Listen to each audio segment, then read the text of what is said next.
सुशांत सरीन जी आपके पास आते हुए, इसके पहले मैंने बहुत सारे आंकड़े भी दिखाए किस तरह से हिंदुस्तान को भी बड़ा फायदा हो रहा है और रूस को भी फायदा हो रहा है, क्योंकि पश्चिमी देशों का प्रतिबंध वो झेल रहा है।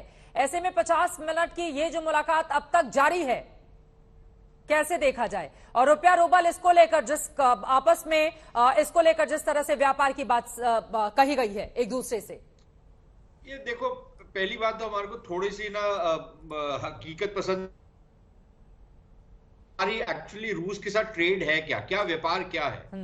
या तो सैन्य साजो सामान का है व्यापार, या फिर अब तेल का व्यापार है। उसके अलावा हमारा और क्या है? हम क्या लेते हैं, क्या खरीदते हैं हम रूस से? कुछ छोटी मोटी और चीजें खरीदते हैं, लेकिन जो बल्क है हमारा व्यापार वो इन दो चीजों पे है आज की डेट में। बिल्कुल। इससे पहले सिर्फ साजो जो रक्षा सामान था वो ज्यादा था, अब तेल भी आ गया। अब प्रॉब्लम ये होगी चित्रा, हम लोग अक्सर ये लोग समझते नहीं है कि रूबल ट्रेड की हम बात कर रहे हैं, वो 1970-1980 के दशक में थी, वो दुनिया अलग थी, एक नई दुनिया बन चुकी है, पहली बात। दूसरी चीज ये कि डॉलर को रिप्लेस करने की कोशिशें सिर्फ यूरोप ने ही नहीं की, और बहुत सारे देशों ने कर चुके हैं, खास तौर पर जो तेल का लेन देन है उसमें, और वो सारी कोशिशें विफल रही हैं। क्या अब हम लोग कोई ऐसी नई पहल कर लेंगे कि जिससे हम रूस से जो कुछ तेल खरीद रहे हैं सिर्फ रूबल ट्रेड में करेंगे, और फिर उसका भुगतान कैसे होगा, उसका जिसको बोलते हैं उसको बैलेंस आउट आप कैसे करेंगे? इस पर अभी तक मेरे पास कोई क्लैरिटी नहीं है। अगर आपके संवाददाताओं के पास है तो मुझे पता नहीं। तीसरी चीज इसमें यह है कि अभी तो कोई प्रतिबंध नहीं लगे रूसी तेल, लेकिन कल को अगर प्रतिबंध लग जाते हैं, जो पश्चिमी देशों की कोशिशें चल रही हैं, फिर हमारे को कहीं ना कहीं पे एक तुलना करनी पड़ेगी, हम कहां तक जा सकते हैं रूस के साथ। देखिए, एक तो हमारी मजबूरी है सैन्य साजो सामान को लेकर के, क्योंकि उस पर हमारी एक निर्भरता है रूस के ऊपर, हम लोग बिगाड़ नहीं सकते रूस से। बिल्कुल। लेकिन बाकी चीजों में हमको ये देखना पड़ेगा। अब आपने मुझे आंकड़े दिए थे ना चित्रा, मैं आपको आंकड़े देता हूं। जी।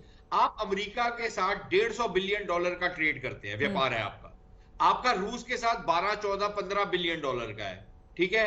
आप जो पश्चिमी देश हैं बाकी यूरोपियन यूनियन के, उनके साथ भी लगभग 150 अरब का आपका डॉलर का आपका ट्रेड है। आपके लिए ये 300 अरब की मंडी ज्यादा फायदेमंद है और ज्यादा जरूरी है, या आपके लिए 15 बिलियन डॉलर की रूस की मंडी, या आप ईरान को भी जोड़ लें, वो तो अब और कम हो गया क्योंकि उनसे कोई तेल नहीं हम लोग ले रहे। ठीक है सर। तो अगर आप जब ये तुलना करेंगे तो मेरे ख्याल जवाब आपके सामने होगा। बाकी हम कसीदे जितने मर्जी पढ़ लें कि रूस के साथ हमारी दोस्ती है, मित्रता है, वो तमाम चीजें, लेकिन अंततः जब हम अपने राष्ट्रहित देखेंगे और अगर वो जो प्रतिबंध जिसकी शंका है, अगर वो लग जाते हैं, तो फिर हमारे पास क्या विकल्प रहेगा? शायद ये सारी बातचीत भी हो रही हो। बिल्कुल, और यही कारण है कि इतनी देर से ये बातचीत लगातार जारी है। नए बाजार की वो तलाश कर रहे हैं और यकीनन हिंदुस्तान इसमें अपने आप को देख रहा है कि वो अपनी महत्वाकांक्षाओं को किस तरीके से पूरा कर सकता है। क्लोजिंग कमेंट पिनाक रंजन जी आपका। लेकिन हिंदुस्तान की ओर से ये जो कोशिशें की जा रही है वो अमेरिका को भी साध रहा है, रूस को भी साध रहा है, और हम सब ने रूस यूक्रेन युद्ध के दौरान देखा था यूक्रेन से भी कैसे प्रधानमंत्री ने कई बार बातचीत की थी यूक्रेन के राष्ट्रपति से। तो ये तो एक अच्छी कोशिश है हिंदुस्तान की ओर से, हम किसी भी गुट में शामिल नहीं होते हुए अपनी एक अलग पहचान बनाए और अपने रास्ते तय करें अपनी महत्वाकांक्षाओं को पूरा करने के लिए। वही हो रहा है। और एक कॉम्प्लिकेशन और ये आ गया है कि जो अमेरिका ने जो ये $450 मिलियन का पैकेज पाकिस्तान को देने के लिए राजी हो गए हैं, उनके F-16 को अपग्रेड और मेंटेनेंस वगैरह वो कहते हैं, तो इसमें क्लियर हो गया है कि वो भी अपने हित के लिए पाकिस्तान के साथ जुड़ेंगे। और इंडिया तो खैर जुड़ ही चुका है रशिया के साथ।